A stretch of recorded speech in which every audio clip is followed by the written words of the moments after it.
বাংলাদেশ জামায়াতে ইসলামের আমির ডক্টর শফিকুর রহমানের verified x account হ্যাকের ঘটনায় নতুন মোড় নিয়েছে তদন্ত। এ ঘটনায় বঙ্গভবনের এক কর্মকর্তাকে আটক করেছে ঢাকা মহানগর গোয়েন্দা পুলিশ। জানা গেছে, আটককৃত কর্মকর্তার নাম মোহাম্মদ সরোয়ার আলম।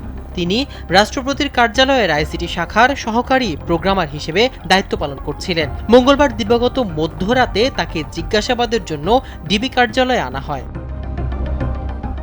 ঢাকা মহানগর পুলিশের ডিবি প্রধান অতিরিক্ত পুলিশ কমিশনার শফিকুল ইসলাম জানান, প্রাথমিকভাবে তথ্য সংগ্রহ ও জিজ্ঞাসাবাদের স্বার্থেই তাকে আটক করা হয়েছে। জিজ্ঞাসাবাদ শেষে তদন্তের অগ্রগতির ভিত্তিতে পরবর্তী আইনি পদক্ষেপ নেওয়া হবে। একই সঙ্গে হ্যাকিংয়ের সঙ্গে জড়িত অন্যান্য ব্যক্তিকে শনাক্ত করতে রাজধানীর মতিঝিলের এজিবি কলোনিতে অভিযান চালায় ডিবি পুলিশ। তবে অভিযান চলমান থাকায় এ বিষয়ে তাৎক্ষণিকভাবে বিস্তারিত জানানো হয়নি।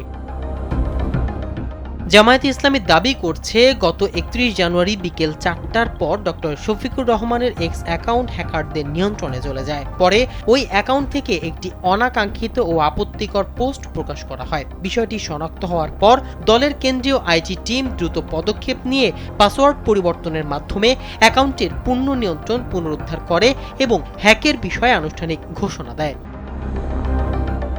তদন্তে দেখা গেছে, একটি ফিশিং ইমেইলের মাধ্যমে ডিভাইসের নিয়ন্ত্রণ নেওয়া হয়েছিল। অভিযোগ অনুযায়ী ওই ইমেইলটি বঙ্গভবনের সঙ্গে সংশ্লিষ্ট একটি সরকারি ইমেইলের ঠিকানা থেকে পাঠানো হয়। এ ঘটনায় ২৪ ঘন্টার মধ্যে তদন্ত প্রতিবেদন প্রকাশের দাবি জানিয়ে জামায়াতের একটি প্রতিনিধি দল বঙ্গভবনে লিখিত অভিযোগ জমা দেয়।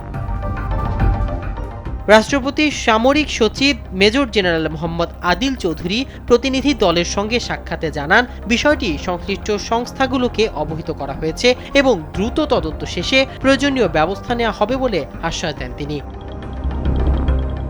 মাহমুদুর রহমান সিয়াম, কালবেলা।